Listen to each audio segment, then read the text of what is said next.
time for our grassroots citizen panel. And joining me in studio is legal analyst, as well as carrying a PhD after her name, Wendy Patrick. Good to see you, Wendy. Nice to see you.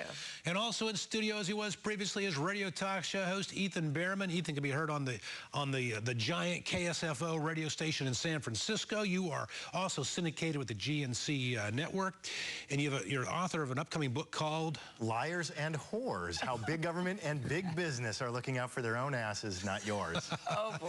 All right. Also in studio is criminal defense attorney Jan Ronas. Good to see you, Jan. Good to see you. Thank you, Rick. And joining us from Washington, D.C., making his debut appearance here in the Rick Amato Show is Gianno Caldwell. Gianno Caldwell is a founder of Caldwell Strategic Consulting, a nonpartisan political consulting group. He's also with Project 21. Gianno, welcome to the show. Thank you for having me. All right, let's hit the first topic. This Wednesday, world leaders will be meeting. Leaders from Russia, Germany, France, Ukraine have agreed to meet to try and work out some sort of solution with Russia and Ukraine. In the meantime, Vladimir Putin has put together a nine-page proposal, sent it to Angela Merkel and Francois Hollande, and Reuters has said it's listed with unreasonable demands. So the world leaders descending upon Russia. I know, Ethan Behrman, you've got some strong opinions on this. Yeah, I mean, this entire situation that's going on with Ukraine is an abject failure on the part of not only our president and his foreign policy, but really our NATO and European allies and their lack of spending on their own defense. They simply depend on the United States to be the big brother, their bodyguard in Europe. If they would bother spending some money on their own defense, Putin wouldn't feel so empowered to go and invade Ukraine and take what he wants for his. Let's go to Gianno Caldwell in Washington. You know, Gianno, playing off of Ethan's statement, is there not a double standard against America? So many of those on the left in Europe and here in America always have historically complained about America's military might. But as soon as America shrinks from its role as it has under Barack Obama, it creates a vacuum that's filled by someone we don't like. Is there not a double standard against America here? Absolutely there is. You know, I agree with what Senator John McCain and Senator Lindsey Graham said about the German Chancellor, which was she should really be sending lethal weapons to the Ukrainian people to fight. And I believe in that particular situation that she wants a diplomatic solution after it's been so long of an ongoing crisis. The diplomatic solution is less likely to be had. And if she would have went ahead and sent weapons soon after the crisis began, we probably wouldn't be in this situation to begin with, hoping that there are sanctions that come out of that Wednesday meeting.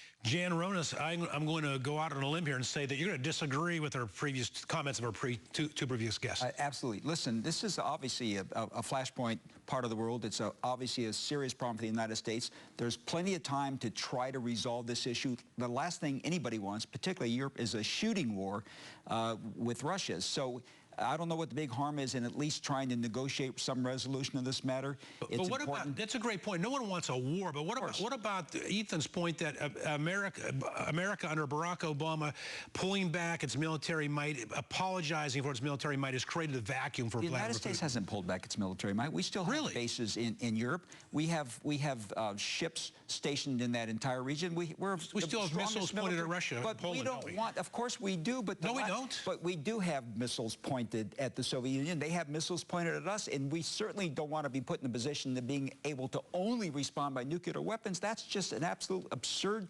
concept. So why not try to negotiate this matter peacefully? I think the middle ground is where we're trying to get to, and I think that's every time we delay, it's trying to force more toward the middle, because like Jan said, you know, it's not an all or nothing scenario. Right. But a lot of Americans are, you know, they'd like to see some action sooner rather than later, and we can try to compromise for the next 50 years, but unfortunately time is running out. Ethan, what do you say? You got a good point. Time's running out. Ethan, what do you say to Jan Ronas saying, look, no one wants to create an ultimatum here? Yeah, well, but again, the underlying problem is the best defense is a strong offense, and that was withdrawn by this president. We no longer have a single tank in the European theater anymore. What is there to tell President Putin not to invade? If everybody just lays down in front of him, of course he's going to take advantage of that opportunity. Are we going to get involved in a tank war with the Soviet Union and the European continent? My goodness, this is an absurd thought. Gianno is coming to what Gianno says. Gianno is saying, look, even if we had tanks there, Putin knows we're not going to get into a tank war with them,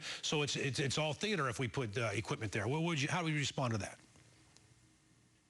I would say that it's better for us to have a presence and be prepared in case than to have nothing there at all. As I said, I agree with the senator's advice to the German Chancellor. They need to send weapons there, and if they don't send weapons, we should be prepared to do so. We've seen time and time again that conflicts like these, they may start off as small, but they grow big, and then they become detrimental to our safety as well. So those are all within the realms of possibility, and I think it would be a failure for us to discount those things as possibilities if we don't begin to speak up now. All right, next story related, and it's kind of bizarre to me. I don't know if it's a propaganda war. I mean, it's your book about big government and big corporations. This smells like big government to me. So USA Today says that through a FOIA request, they've obtained a study from the Pentagon studying that Vladimir Putin has Asperger's disease. And Asperger's, for viewers out there, is a form of autism, and it inhibits his social communication. So they're saying that if you want to communicate effectively with Vladimir Putin, do so in a quiet setting. Let's go to Gianno Caldwell in Washington. Gianno, do you believe this report, or do you? I'm very suspicious that this came out in a national publication, in this case, USA Today. It just feels like something was planted for propaganda purposes to me. You know what? My first question after reading that was, how much did this possible study cost? That's number one. Number two, if it doesn't give us any conclusive data on this possible mental illness that he may or may not have, such as a brain scan, why is it that we would really be concerning and focusing on something like this? I think time and time again, we do see propaganda reported in the press, USA Today and whomever else, and it's to take our attention off things that are really important, such as what's going on in Ukraine. And this is going back to what we just, the last segment, but I think that those are important issues we should be really focusing in on, and not necessarily if he has a potential mental disorder or disease or not. Well, let's go to Wendy. You want to weigh in on that? I certainly do. You know, dealing with a lot of mental disorders and the kinds of cases I've dealt with over the years. You know, if having control issues is a symptom of Asperger's, I can make you a list of people that have it. One of the other things that struck me about this study is, again, nobody examined Mr. Putin. They looked at his mannerisms, the way he communicates, his personality. My goodness, what would we all be diagnosed with if that's the way we're going to be making diagnoses? No kidding, no kidding. Yeah. Ethan Behrman, you know, I think Gianno brings up a good point. I hadn't put it together until I heard him say it. It sounds like a distraction from the Wednesday meetings in Russia. Yeah, of course it's a distraction, but I have a different take on all of this regarding President Putin, which is Asperger's, you know, on the light end of the autism spectrum. There is kind of the industry joke in Silicon Valley, which is that almost every software engineer has at least mild Asperger's. That's how they're able to focus for 12 hours a day writing code.